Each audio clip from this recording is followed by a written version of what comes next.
Bonjour et bienvenue à votre émission de l'art de l'organisation. Aujourd'hui, on organise un garde-manger de type walk-in. Voilà, c'est organisé. On vient de terminer notre garde-manger walk-in. Qu'est-ce qu'on a fait? Moi, je vous dirais, premièrement, quand vous vous lancez dans un grand projet comme celui-là, enlevez donc la porte. Dans le cas ici, ce n'est pas une porte coulissante, ce qui veut dire qu'on aurait été obligé d'ouvrir, fermer la porte à chaque fois qu'on avait des choses à entrer et à sortir du garde-manger et ça aurait été dans nos jambes. Donc, ça vaut vraiment l'effort de le faire. Vous la remettrez après, tout simplement. On a également ajouté des casiers de rangement. Casiers de rangement pour tous les sachets de sauce que l'on avait tout à l'heure. Les casiers qui vont servir aussi à regrouper, entre autres, tout ce qui a attrait au chat. Dans un autre, on a mis des petites décorations de Noël là, qui vont sur les gâteaux et tout ça. Donc, on a vraiment été cerner ce que l'on voulait mettre dans ces casiers-là de façon à éviter que ça s'empoussière. Et également, comme vous pouvez voir, les tablettes sont profondes. Le fait de mettre des tiroirs coulissants, ça permet de bien voir en tout temps ce qu'il y a dedans. Je vous dirais, quand vous choisissez vos casiers, choisissez-en donc avec des tiroirs qui vont se bloquer à la fin et non pas que lorsqu'on tire, tout peut tomber. Donc, ceux qu'on a ici, ils se bloquent à la fin et c'est vraiment l'idéal. Ce qu'on a fait aussi, on est allé s'installer des petits crochets. Je vous le dis souvent, hein, en organisation, il faut aller gagner en hauteur. C'est ce qu'on a fait. On avait une section où c'était uniquement des choses bases, donc on est allé s'installer des crochets dans le haut pour venir placer des petits objets qui autrement auraient été perdus sur les tablettes. C'est simple, c'est rapide et c'est tellement plus efficace. Nous avons aussi étiqueté. Là, vous allez me dire, ben oui, mais ça donne quoi d'étiqueter? On voit bien ce qui est là, etc. Dans la résidence où on se trouve présentement, il y a plusieurs gens qui circulent. Il y a les propriétaires de la maison, il y a la mère, belle-mère qui vient faire son tour de temps en temps. Des fois, c'est les enfants qui peuvent passer. En ayant des étiquettes, ça permet de toujours tout replacer à la même place. Et ce que ça permet surtout, c'est de ne pas avoir à refaire l'exercice qu'on vient de faire présentement dans 5 mois ou dans 6 mois.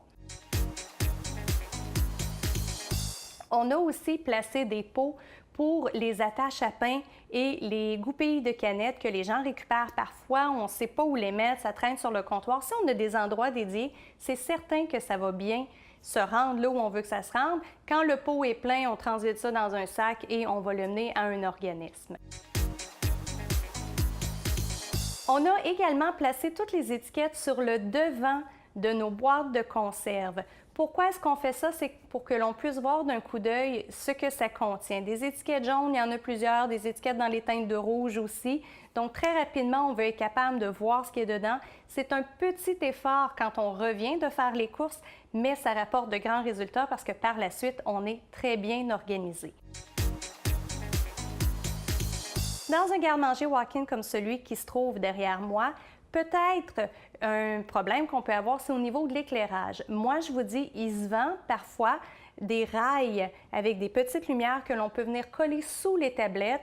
On a de l'électricité déjà qui est passée pour le plafonnier.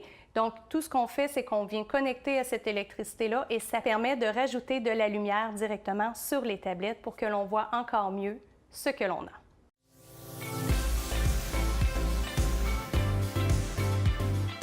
C'est le moment de vos trucs d'experts.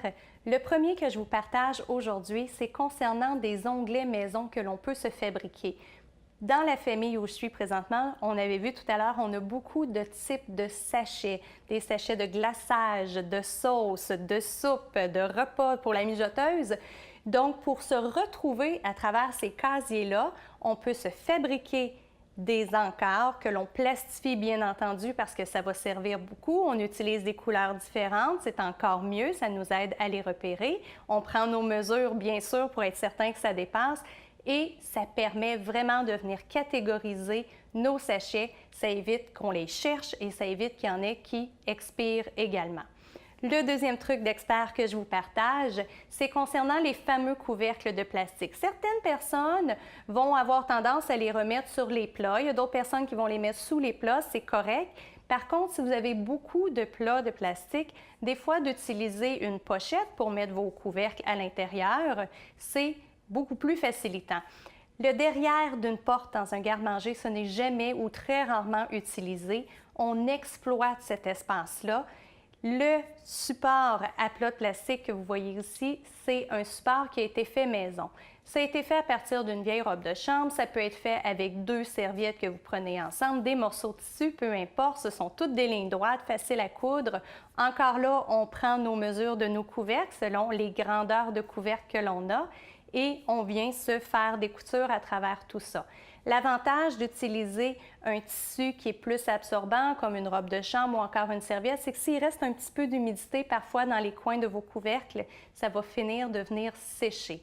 On ne se gêne pas pour se fabriquer les produits qu'on ne trouve pas sur le marché. C'est une excellente façon de répondre aux besoins que l'on peut avoir.